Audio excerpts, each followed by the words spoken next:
Share. हाँ जी। ओम नमो भगवते वासुदेवाय। ओम नमो भगवते वासुदेवाय। ओम नमो भगवते वासुदेवाय।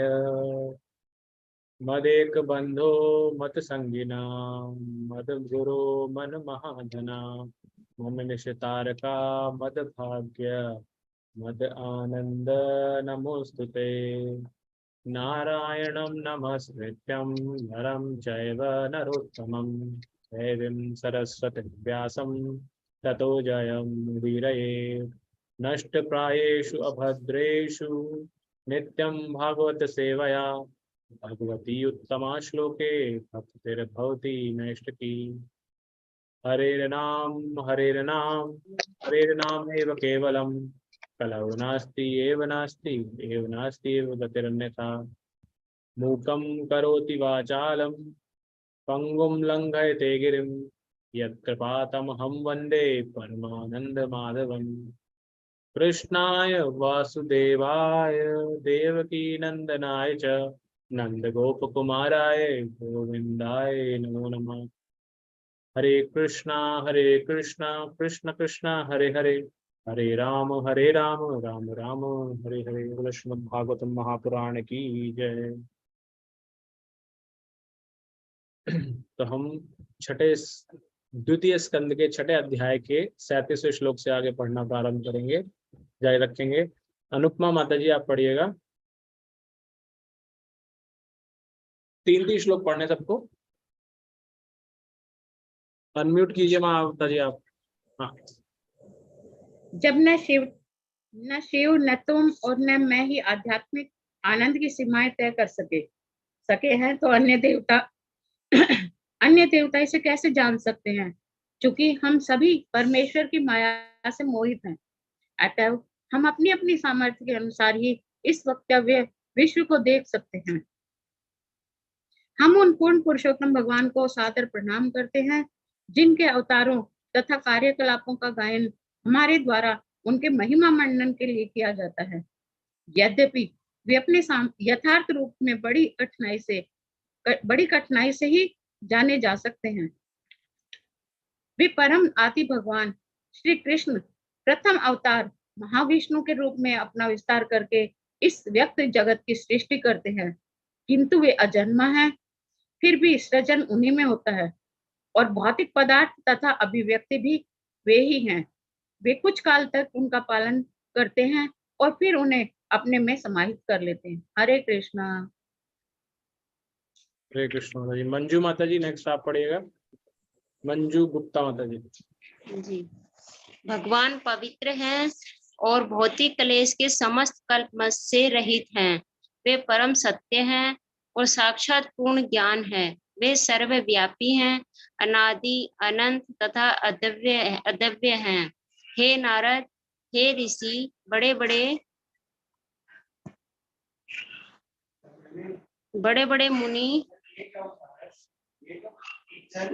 मुनि उन्हें तभी जान सकते हैं जब वे समस्त भौतिक लालसाओं से मुक्त हो जाते हैं और अविचलित इंद्रियों की शरण ग्रहण कर लेते हैं। अन्यथा व्यर्थ के तर्कों से सब कुछ विकृत हो जाता है और भगवान हमारी दृष्टि से ओझल हो जाते हैं।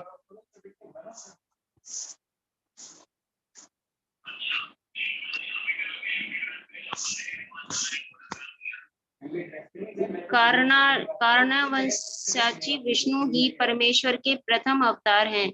वे नित्य काल आकाश कार्य कारण मन तत्वों भौतिक अहंकार प्रकृति के गुणों इंद्रियों भगवान के विराट रूप गर्भोदक्ष साई विष्णु तथा समस्त चर एवं अचर जीवों के स्वामी हैं। हरे कृष्ण माता जी। हरे कृष्णा प्रभु जी। तो ये इम्पोर्टेंट था पीछे श्लोक जो माता जी ने पढ़ा था कि हम भगवान को कब समझ सकते हैं, जब हम भौतिक लालसाओं से मुक्त हो जाएं।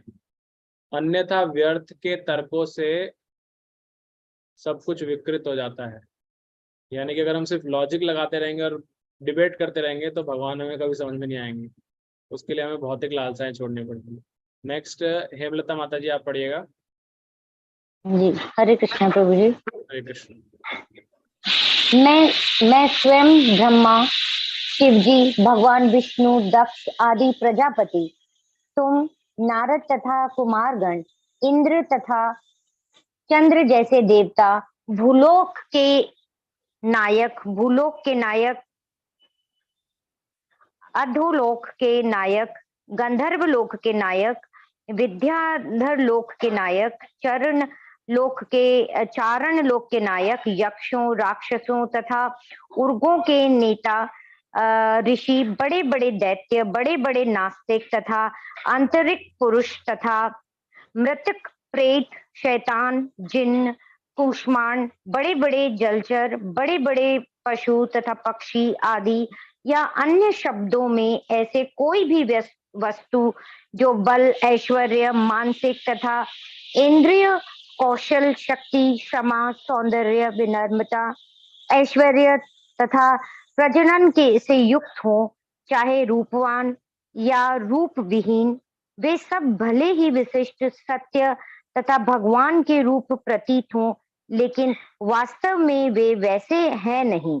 वे सभी भगवान की दिव्य शक्ति के अंश मात्र हैं। एक सेकंड, इम्पोर्टेंट ये है कि ये जो सब बताया, ये क्या लिखा है यहाँ पे, वे सब भले ही विशिष्ट सत्य भगवान के रूप में प्रतीत हो, लेकिन वैसे है नहीं। तो फिर क्या है? मतलब भगवान नहीं है, वो भगवान के शक्ति के अंश मात्र है। अंश मात्र है, राइट। तो हमने बात की अचिंत्य भेदाभेद की, हम भगवान नहीं है, लेकिन हम भगवान से सिमिलर क्या है, क्वालिटी में सेम है, लेकिन क्वांटिटी में तो हम भगवान के इतने ही है, इतने जितने ही है ना, तो वो फर्क है। राइट। नेक्स्ट पढ़िए माता जी। जी।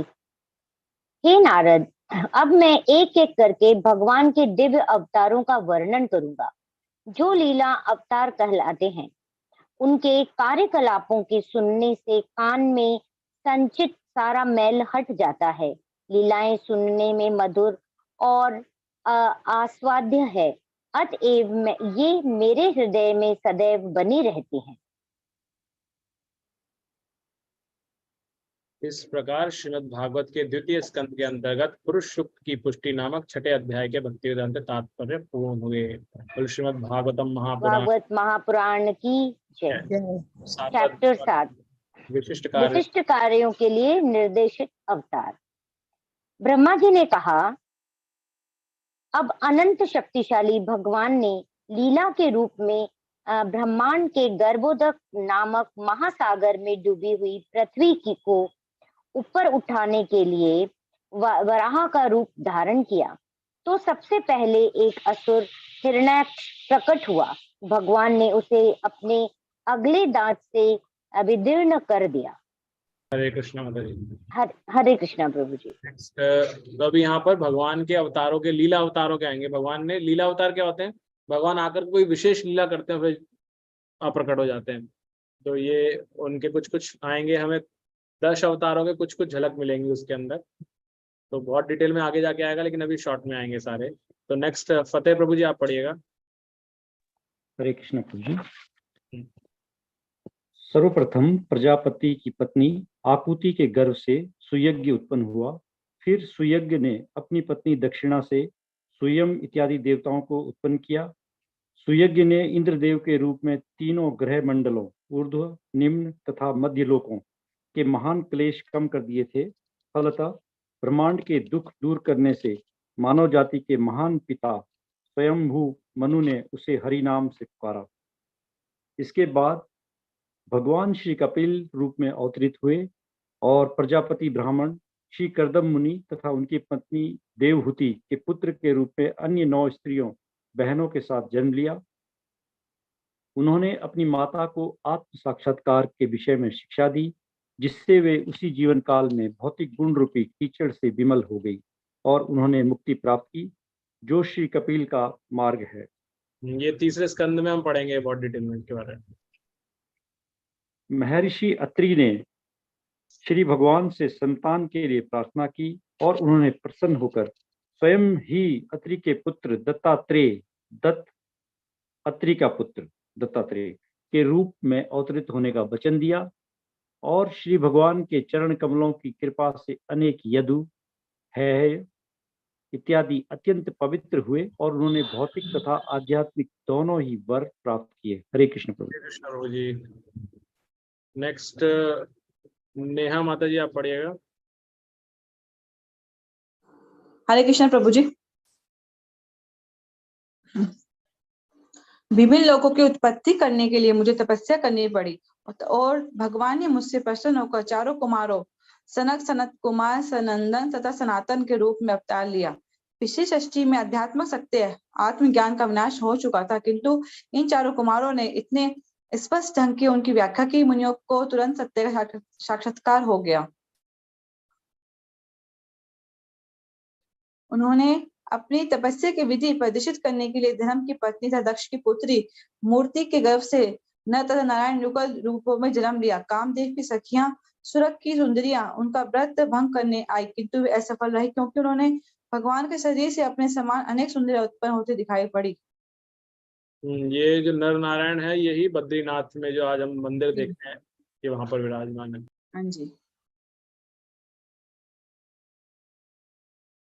शिव जैसे महापुरुष अपनी रोषपूर्ण चितवन से वासना काम को जीतकर उसे दंडित तो कर सकते हैं, किंतु वे स्वयं अपने क्रोध के आध्यात्मिक प्रभाव से मुक्त नहीं हो सकते। ऐसा क्रोध कभी भी उनके भगवान के हृदय में प्रवेश नहीं पाता, क्योंकि वे उसके ऊपर हैं। तो फिर भला उनके मन में वासना का आश्रय कैसे प्राप्त हो सकता है। हरे कृष्णा। हरे कृष्ण प्रभु जी।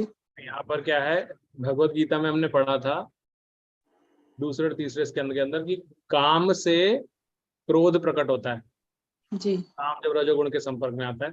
तो यहाँ पे बताया कि पिछले श्लोक में जब बताया कि नर नारायण के उनकी तपस्या भंग करने आए थे तो कुछ नहीं हुआ। तो यहाँ पर भगवान आगे बता रहे हैं ब्रह्मा जी नारद जी को कि भगवान इन सबसे ऊपर हैं, तीनों गुणों के ऊपर हैं, इसलिए काम वासना भी दूर की बात है और क्रोध भी नहीं आता उनको। जबकि शिव जी पे काम पे तो कंट्रोल कर लेते हैं शिव जी, लेकिन क्रोध जैसा हम सभी नहीं कर पाते। हाँ जी। नहीं कर पाते। तो ये भी डिफरेंस दिखाता है भगवान में और एक विशेष पोजीशन के अंदर।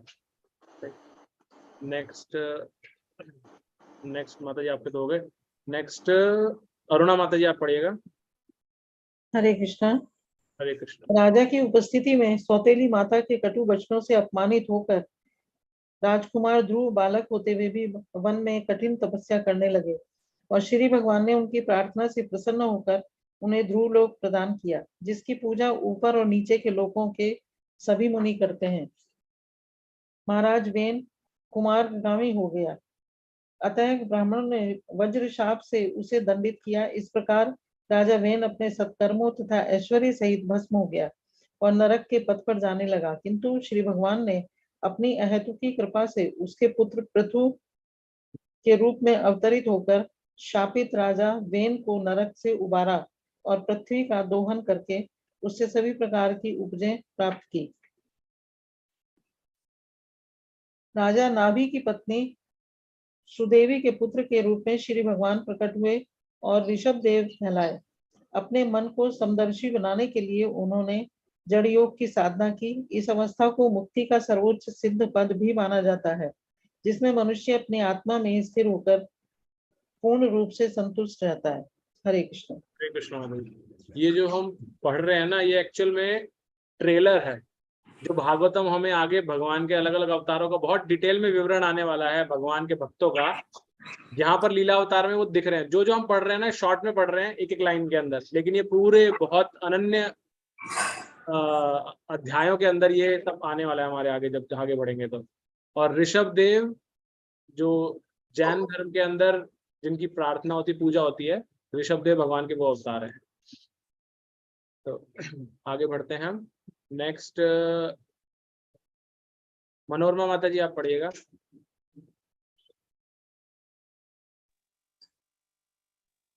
मेरे ब्रह्मा द्वारा संपन्न यज्ञ में भगवान है ग्रीव अवतार के रूप में प्रकट हुए।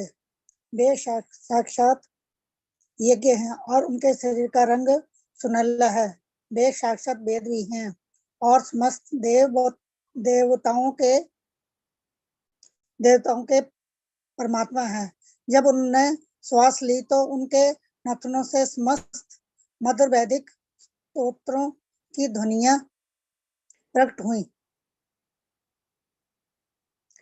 कल्प के अंत में भाभी व्यवस्था मनु सत्यव्रत देखेंगे कि मत्स्य अवतार के रूप में श्री भगवान पृथ्वी पर्यंत सभी प्रकार की जीवात्माओं के आश्रय हैं। तब कल्प के अंत में जल में मेरे भय से सभी वेद मेरे ब्रह्मा मुख से निकलते हैं तथा भगवान उस प्रवाह जल का राशि का आनंद उठाते हुए वेदों की रक्षा करते हैं। तब आदि भगवान मथानी की तरह उपयोग में लाए जा रहे मंदराचल पर्वत के लिए धुरी आश्रय स्थल के रूप में कच्छप रूप में अवतरित हुए। देवता तथा असुर अमृत निकालने के उद्देश्य से मंदराचल को मथानी बनाकर क्षीर सागर का मंथन कर रहे थे। ये पर्वत आगे पीछे घूम रहा था। इससे भगवान कच्छप की पीठ पर रगड़ पड़ रही थी। तब वे अजगजी निद्रा में थे और खुजलाहट का अनुभव कर रहे थे। उनकी पीठ रगड़ी जाने लगी। हरे कृष्णा माता जी। हरे कृष्णा प्रभु जी। तो एक तो आप ऑर्डर देखिए, जैसे हम साधारण तौर पे जानते हैं, हम सोचते हैं मत्स्य अवतार सबसे पहले हुआ, लेकिन यहाँ पे ऑर्डर दिखाया है। और मत्स्य अवतार पहले बता करके लोग मैंने जैसे बताया था लास्ट टाइम कि डार्विन की थ्योरी के साथ भी कनेक्ट कर देते हैं कि हमारे शास्त्र भी डार्विन की थ्योरी को बताते हैं, जो हम पहले बता चुके हैं, जो कि गलत थ्योरी है और हमारे शास्त्र कभी भी उसका अनुमोदन नहीं करते। दूसरा, ये जो भगवान का कश्यप अवतार है, यानी कि कछुए के टॉर्टोइस के रूप में भगवान ने अवतार लिया था। हर अवतार के पीछे भगवान को कुछ कारण है। यहाँ पे ये बताया गया भगवान ने क्यों लिया था कि भगवान, जब हम रात्रि में कई बार सोते हैं और सोते सोते हमें जब खुजली चलती है तो हम खुजाते हैं ना, तो भगवान की पीठ पे जब खुजली चलने लगी तो भगवान ने क्या करा, भगवान ने लीला प्रकट की। भगवान ने वो मंदराचल पर्वत को अपनी पीठ पे धारण कर लिया ताकि वो खुजा सके, देवता और असुर मिल करके। तो ये यहाँ पर बताया गया है। नेक्स्ट मंजू द्विवेदी माता जी, आप पढ़िएगा। हरे कृष्णा प्रभु जी। श्री भगवान ने देवताओं के अदम्य भय को मिटाने के लिए नरसिंह देव का अवतार ग्रहण किया। उन्होंने असुरों के उस राजा को अपनी जांघों पर रखकर अपने नाखूनों से विदीर्ण कर डाला। जो हाथ में गदा लेकर श्री भगवान को ललकार रहा था, उस समय उसकी भौहें क्रोध से फड़क रही थी और उसके दांत तथा उसका मुख भयावने लग रहे थे। अत्यंत बलशाली मगर के द्वारा नदी के भीतर पांव पकड़ लिए जाने से हाथियों का नायक अत्यंत पीड़ित था। उसने अपनी सूंड में कमल का फूल लेकर श्री भगवान को इस प्रकार संबोधित किया, हे आदि भोक्ता, हे ब्रह्मांड के स्वामी, हे उद्राक, हे तीर्थ के समान विख्यात, आपके पवित्र नाम जो जपे जाने के योग है, उसके श्रवण मात्र से ही सभी लोग पवित्र हो जाते हैं। हाथी की पुकार सुनकर श्री भगवान को लगा कि उसे उनकी अवलंब सहायता की आवश्यकता है, क्योंकि वह भयंकर संकट में था।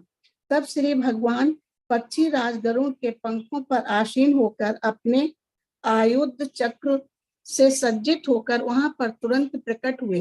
उन्होंने हाथी की रक्षा करने के लिए अपने चक्र से मगर के मुंह के खंड खंड कर दिए और हाथी को सूंड से पकड़कर उसे बाहर निकाल दिया। हरे कृष्णा। ये कौन सा हाथी है, नाम क्या है इसका? गजेंद्र। गजेंद्र। थैंक यू माता जी। गजेंद्र हाथी। गजेंद्र हाथी। कुसुम शर्मा माता जी, आप पढ़िए। समस्त भौतिक गुणों से परे होते हुए भी अदिति के पुत्रों आदित्यों के गुणों से कहीं बढ़कर थे। वे अदिति के सबसे कनिष्ठ पुत्र के रूप में प्रकट हुए और क्योंकि उन्होंने ब्रह्मांड के समस्त ग्रह को पार किया, अतः वे पूर्ण पुरुषोत्तम भगवान हैं। उन्होंने 3 पग भूमि मांगने के बहाने से बलि महाराज की सारी भूमि ले ली।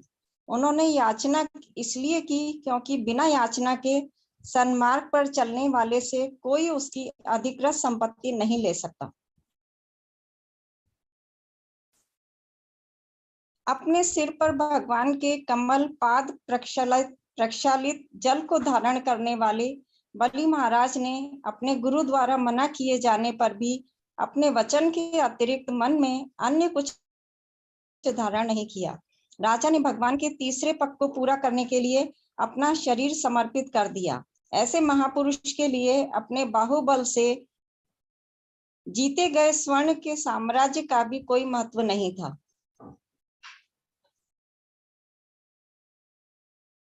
हे नारद, तुम्हें श्री भगवान ने अपने हंसावतार में ईश्वर के विज्ञान तथा दिव्य प्रेम भाव के विषय में शिक्षा दी थी।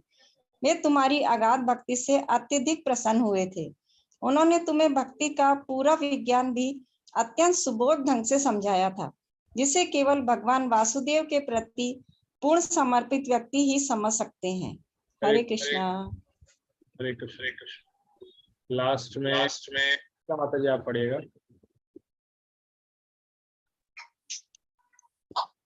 हे नारद, तुम्हें श्री भगवान हमेशा हंसकर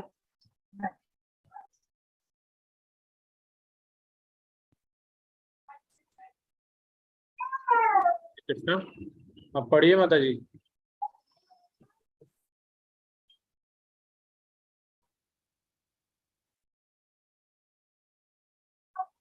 आपको स्क्रीन दिख रही है? दिख रही है प्रभु। ऋतिका माता जी। हरे कृष्ण प्रभु जी। आप पढ़िए माता जी। भगवान ने मनु अवतार लिया और वे मनुवंश के वंशज बन गए। उन्होंने अपने शक्तिशाली सुदर्शन चक्र से दुष्ट राजाओं का दमन करके उन पर शासन किया। समस्त परिस्थितियों में आबाद रहते हुए उनका शासन तीनों लोकों तथा ब्रह्मांड के सर्वोच्च सत्यलोक तक फैला था और उनकी महिमामयी कीर्ति से मंडित था।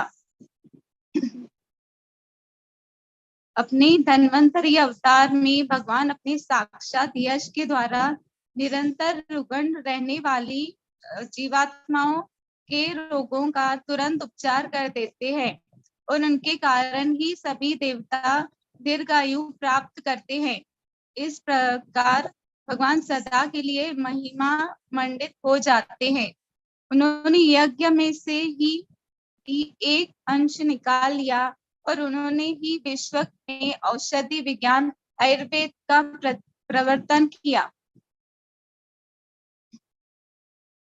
जब शासक वर्ग जो क्षत्रिय नाम से जाने जाते थे परम सत्य के पथ में भ्रष्ट हो गए और नरक भोगने के इच्छुक हो थे, तो भगवान ने परशुराम मुनि का अवतार लेकर उन अवंशित राजाओं का उच्छेद किया जो पृथ्वी के लिए कंटक बने हुए थे। इस तरह उन्होंने अपने तीक्ष्ण वर्षे के द्वारा क्षत्रियों का 21 बार उच्छेदन किया। हरे कृष्ण। हरे कृष्ण। विद्या माता जी शायद आपने नहीं पढ़ा है, पढ़िएगा।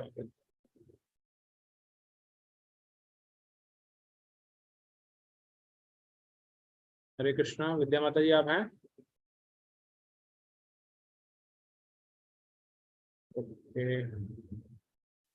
ठीक है, तो हम यहीं रुकते हैं श्लोक पर। स्क्रीन नहीं आ रहा है।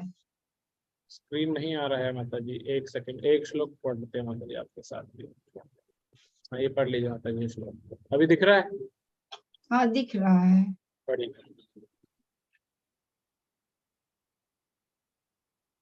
इस ब्रह्मांड के समस्त जीवों पर अहेतु की कृपा के कारण पूर्ण पुरुषोत्तम भगवान अपने अंशों सहित महाराज इक्ष्वाकु के कुल में अपनी अंतरंगा शक्ति सीता जी के स्वामी के रूप में प्रकट हुए हैं। वे अपने पिता महाराज दशरथ की आज्ञा से बन गए और अपनी पत्नी तथा छोटे भाई के साथ कई वर्षों तक वहां रहे। अत्यंत शक्तिशाली 10 सिरों वाले रावण ने उनके प्रति कई वर्षों तक अपराध किया और जिससे अनंत वह विनष्ट हो गया। हरे कृष्ण प्रभु जी। तो हमने ये 23 श्लोक तक पढ़ लिया 7वें अध्याय के। कल हम 24 से स्टार्ट करेंगे आगे। अंत में अगर कोई भी भक्त जिसने अभी तक अपना परिचय नहीं दिया है, अगर यहाँ पर अनम्यूट करके अपना नाम और कहाँ से आप जुड़े हैं बताना चाहे तो आप बता सकते हैं। हाँ गुरुजी, हम दुबई से जुड़े हुए हैं। हमारा नाम रेखा अवस्थी है। आज ही जुड़े हम। हरे कृष्णा माता जी, आपका हरे कृष्णा गुरुजी। और अवस्थी मेरी बहन मिली, मैं भी अवस्थी। चलिए, बहुत बढ़िया, बहुत अच्छा हुआ। आपका शुभ नाम? मैं कुसुम अवस्थी, शादी के पहले, शादी के बाद कुसुम मुदगल। ये माता जी है ना। अच्छा। हरे कृष्णा। और कौन है? और कौन बताना चाहेंगे अपना इंट्रोडक्शन? हेलो, हरे कृष्णा। हरे कृष्णा। मेरा नाम विवेक है। मैं पूरा नाम डॉक्टर विवेक चतुर्वेदी। आज पहला दिन रहा आपके साथ, सुन रहा था, काफी अच्छा लगा मुझे। जी, आप कहाँ से हैं? मैं झांसी से बिलोंग करता हूँ। मैं ललितपुर पोस्टेड हूँ अभी जिला प्रशासन में, और अभी ललितपुर से ही ज्वाइन किया है मैंने आज आपको पहली बार। बहुत बहुत स्वागत है। Thank you. हरे कृष्णा। और कोई भक्त चाहेगा अपना इस तरह से परिचय देना? ओके, तो हम आप दोनों का और बाकी भक्त जो आज हमारे साथ प्रथम बार जुड़े हैं लेकिन किसी का अगर इंट्रोडक्शन नहीं दे पा रहे तो उनका भी स्वागत करते हैं। और आप सबके लिए प्रार्थना करते हैं श्री राधा द्वारकाधीश जी से कि आपके ऊपर अपनी कृपा दृष्टि बनाए रखें और हमें आपका संग प्रतिदिन प्रदान करें। तो इसके लिए हम आप दोनों के लिए और बाकियों के लिए भी हरे कृष्ण महामंत्र का उच्चारण करेंगे। हरे कृष्णा कृष्णा कृष्ण कृष्ण हरे हरे, हरे राम हरे राम हरे हरे। कॉल को समाप्त करने के पहले जो हम रोजाना साधारण तौर पे हरे कृष्ण महामंत्र और वैष्णव प्रणाम बोलते हैं, तो वो बोल के कॉल समाप्त करेंगे। हरे कृष्णा कृष्ण कृष्ण हरे हरे, हरे राम राम राम हरे